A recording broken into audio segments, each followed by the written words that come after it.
L'espérance de vie n'a pas augmenté de la même manière pour tout le monde. Pour les personnes de la classe moyenne et des classes populaires, l'espérance de vie est 4 à 5 ans plus basse que pour les gros revenus et les personnes fortunées. Et c'est pire encore pour l'espérance de vie en bonne santé. Vous avez 20% de personnes des classes moyennes et des classes populaires qui n'arrivent pas à l'âge de la retraite ou qui arrivent en mauvaise santé. C'est une différence qui est inacceptable et qui est liée en grande partie aux conditions de logement, aux conditions de vie et conditions de travail. AVS 21 creusera encore ce fossé.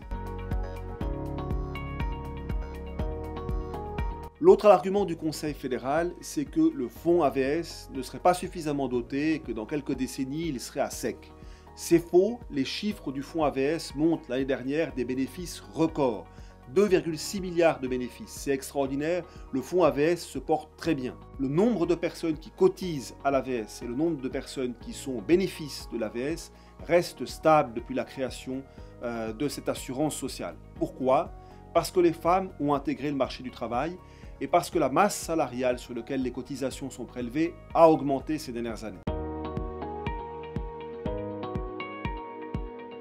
AVS 21, c'est le projet des personnes qui gagnent plus, qui vivent plus vieux et en meilleure santé, mais qui ne veulent pas verser un centime de plus à l'AVS et qui demandent aux femmes et aux classes moyennes et populaires de travailler plus longtemps.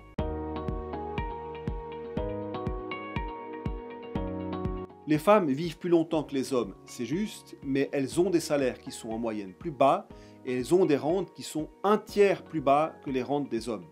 Demander donc aux femmes de travailler plus longtemps alors qu'elles gagnent moins, c'est inacceptable. Les femmes assument beaucoup de tâches aujourd'hui qui sont des tâches non rémunérées mais indispensables à l'économie, comme notamment la garde des enfants et le soin aux aînés. On doit en tenir compte, il faut maintenir cette différence d'1 an qui est un minimum entre le départ à la retraite des femmes et des hommes.